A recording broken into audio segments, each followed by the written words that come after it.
Hi. Well, so like many of you, we are trying to figure out the role that AI will take in our work.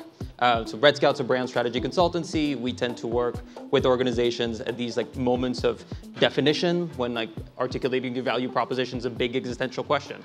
And as part of our work, we do a lot of consumer research. Qualitative, deep, insights-driven qualitative research. And one of our favorite things to do is to be able to bring back to our clients the big consumer insight, the conversation that really revealed something about what business they're really in. The story, the anecdote, the person, that human interaction, that richness that we really love. And then what tends to happen is it tends to be distilled in a consumer persona or a deck, a research report about yay thick, and then it gets put in the bottom of a drawer and nobody looks at it ever again. And so as we were trying to figure out the role that AI tools could play in our work, we were really inspired by a chatbot's ability to use natural language, to interact with you in an authentic way, in a way that feels almost human, that removes that disbelief. And we were very inspired also by its ability to go off the rails a little bit and make a leap that you wouldn't have expected. And so we explored the role that AI tools could play in enhancing our work. We're not technologists. We don't have a single developer on staff.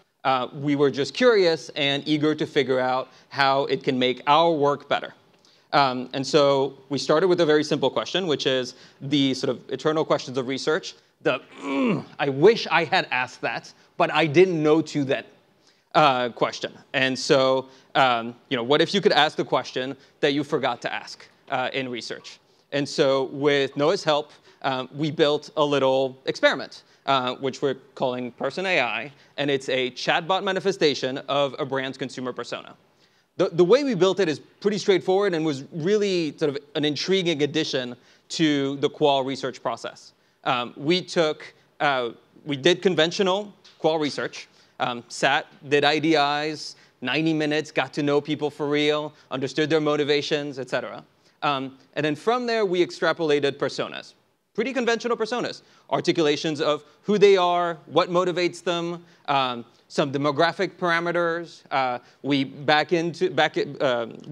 reverse engineered the TAMs that were interesting to our client, and then we added all the other stuff, the stuff that usually never makes it into a persona slide around motivations and behaviors and emotions. And then against each of these personas, we identified a bunch of consumer quotes, like actual statements from consumers that were effective manifestation of who they were.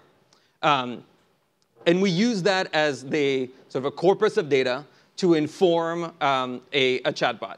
So it sits on top of ChatGPT, so it uses that as a fundamental infrastructure that allows it to be intuitive. But on top of that, it's informed. So when you saw earlier when Tim was presenting you are a Linux engine or whatever it was, well, we basically did the same thing. We feed it a bunch of initial information. Here's who you are. Here's your name. Here are some of the things that you believe in, all extracted from real people. And here's a bunch of stuff you might say.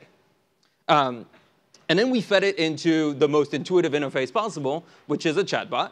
And we looked to see what was going to happen. And so that's basically how it works. You get to ask it the small questions in the way they come up. We've all done the thing where you pull through a research report and just in order to find the quote that's going to fit the slide and make the point. And it's always a weird exercise. And it's like, oh, that is so much more interesting, but I can't use it because it doesn't quite fit.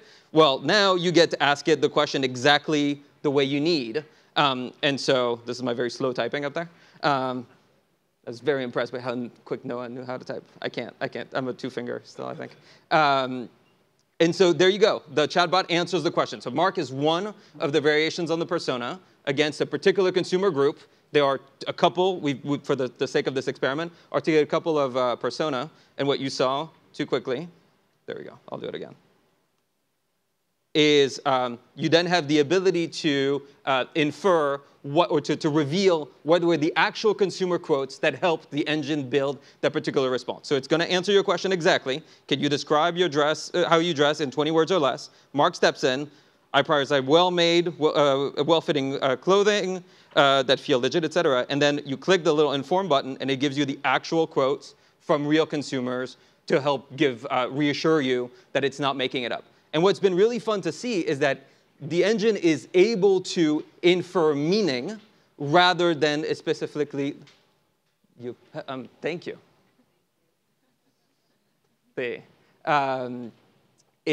Infer meaning from the quotes. So instead of just trying to stitch together a few statements, it's able to make the leap on its own and give you an answer that feels real and in spirit is aligned with the quotes, but doesn't literally reuse the exact same language that the consumer gave us. And so you can imagine as a working tool to the question that was asked earlier about how that might integrate into the work of consultants. Our goal wasn't to make this the end product. Our goal was to ensure that the consumer was present as you were going through your work in, again, the simplest interface possible. So it could do a couple other things. There we go. You could ask the question the way it really comes to you. There you go. So let's say you're the CEO of LandZen, which was the corpus of research that we used. What would you do? Let's ask the question that you actually want to ask. The chatbot doesn't care. These consumers don't actually feel like you're asking an appropriate question. They'll just tell you what they think. And so Mark has a lot of opinions. In the same way, so he goes into the details, and what I loved about it is that he tells you what categories he would go into. He's able to infer from the consumer preferences that were stated by the consumer what the strategies might be. You ask again, what product categories do you go into? Well, activewear and athleisure would be categories of interest, which, by the way, is not actually aligned with LandZen's strategy. So to another point that was made earlier, your brand is how it exists in people's minds, not in your strategy deck. The chatbot only refers to the way they understand the LandZen brand and is able to make extrapolations that come from there. What I also loved in there is that it's able to make this leap into activewear, which is the hiking and the types of activities, which are not categories that LandZen actually serves now. But it makes the assumption, given the way it thinks about the LandZen brand, what would be natural leaps that it could then make. And so the last little set of experiments, and so the last set of questions, which is sort of where we started, was could you ask the question you didn't know to ask? And this actually happened to us. When we did the research, it was pretty broad research. And then there was a specific strategic question that came around the vacation occasion and how they might, which is a subsegment of what they sell, and how we might tap into it. And so we can ask that question. So what do you think, might slow typing, LandZen should do to become your go-to vacation brand, is I think what I'm going to type.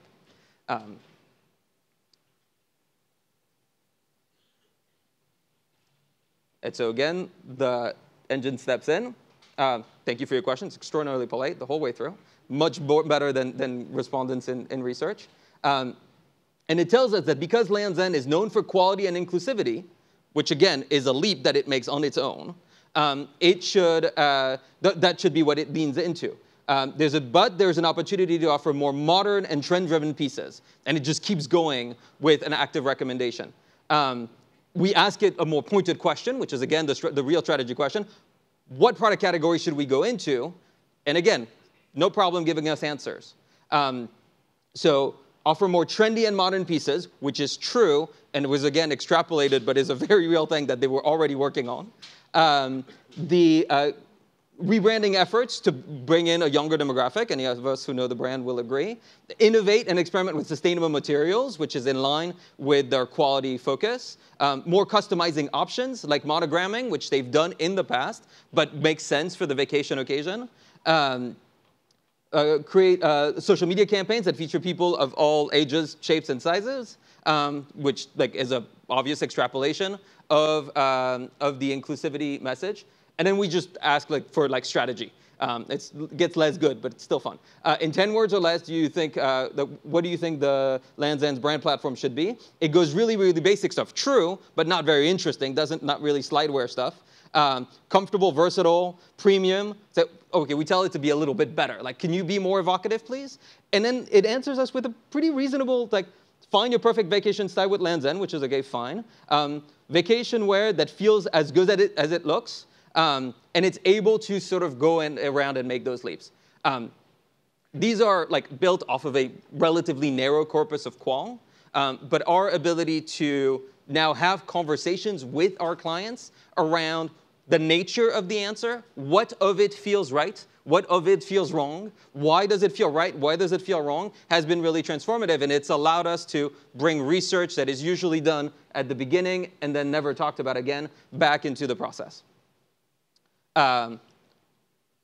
Just a couple last things. So some things that we're still, this was obviously built as more of an experiment than anything, and it's been effective for the work. There's some things that we want to keep doing. One, it becomes an incredible engine for ongoing learnings. Every new wave of research will help inform the chatbot. We are currently we're doing quant work, and we're doing now quali-quant work in which, against a set of key questions, we're going to ask some open ends in order to continue to feed the engine.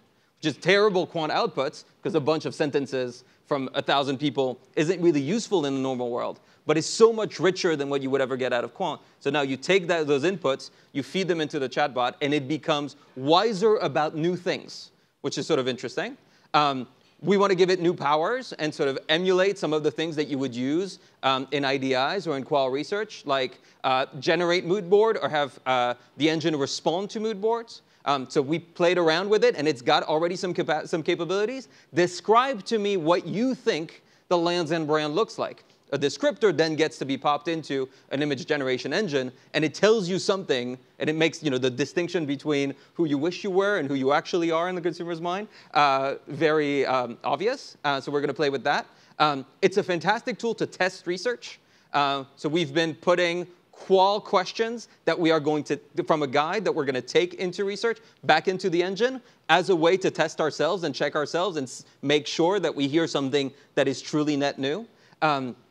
And then lastly, ensuring true representation. What we did in this version of the prototype is there are a couple different articulations of the persona. In qual research, in synthesis, in developing personas, diversity tends to be averaged out. You tend to end up having like dominant groups in statistical terms that end up representing most of the experience. And everybody becomes a little bit of a 47-year-old who lives in like urban to suburban and makes 30 to 75K. Like it's just you end up with like an average person for any major brand. Here we don't have to make the average. So what we are interested in doing is making sure that there's a set of personas that give you different points of view on every question you ask. And you might have Mark, who's sort of an average person, but you might have somebody else who's able to represent a more diverse group to ensure that those voices are manifested beyond a demographic representation so that diversity is actually manifested in ongoing research. So those are some of the things that we're working on. We're going to try to get to those as we go in the coming months. But we found it to be a fantastic opportunity to question our own practices, to figure out how we can do what we love better, faster, and more interesting ways. And it's been, tremendous fun. So there's a little chatbot, and it'll be shared. Thank you.